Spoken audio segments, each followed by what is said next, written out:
In news overseas, Russia is drafting counter-proposals to a U.S. plan to end the Ukraine crisis. Secretary of State John Kerry declined to meet with Russian President Vladimir Putin yesterday, pushing Moscow to cease its military takeover in Ukraine. Still, Moscow has steadily increased its control over Crimea. Citizens there will vote Sunday on whether or not to officially leave Ukraine for Russia, a move the U.S. maintains violates international law. In the meantime, former Ukrainian leader Viktor Yanukovych still claims he is the country's legitimate president. Well, joining us this morning is Viktor Key. He is a native of Ukraine who is now a U.S. citizen. He is presently on a nationwide crusade to help people there fighting for their freedom. And thank you so much, Viktor, for joining us this morning.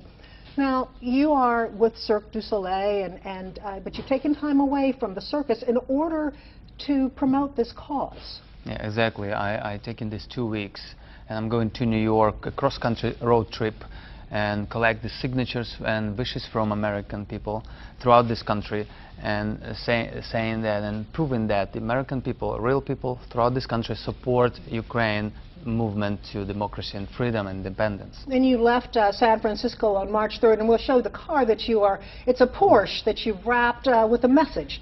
Yes, yes, of course. I did a message. I did artwork on my car from American flag going to Ukrainian symbols and flag into European stars surrounded in front, and a peace sign on the big side of the car that just shows that we all one world and we have to live in independence, democracy, and peace. There's so much going on right now, and in your very own family, your mother is Ukrainian. She's married to a Russian. Correct, yes. And then in Ukraine, you have those who are Ukrainians who want to go with the European Union, and then you have those in the Crimean area that side with Russia. Yeah, there are pro-Russians, pro-Western in Ukraine. It's always been it's normal to have in one society different preferences how you want to perceive where you want to go. So what side are you on in all of this? I'm Western side for sure. However, it is about independence and freedom, and have different size diplomatic relationships. It doesn't mean that you have to join one side.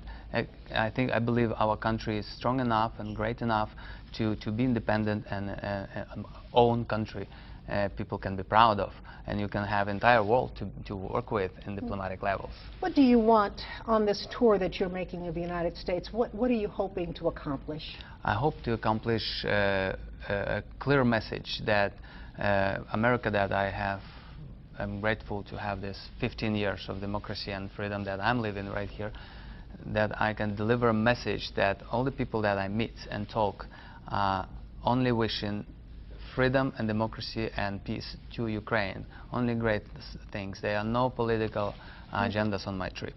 It's only social. And you have a flag, the Ukrainian flag. Yes. If you could hold that up. You've been getting signatures from people as you've traveled? Yes, from people all over the states. Half of the states right now signed right here, including police people, including church people, some jugglers that I meet, fans of mine. And what's going to happen to this flag?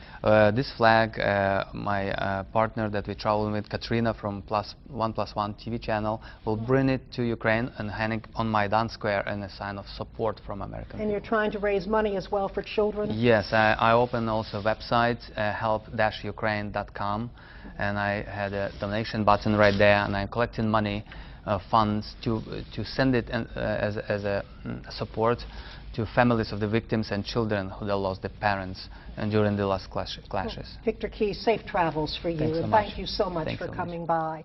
If you would like to donate to the Help Ukraine project, you can go to WWLTV.com and click on Links on 4.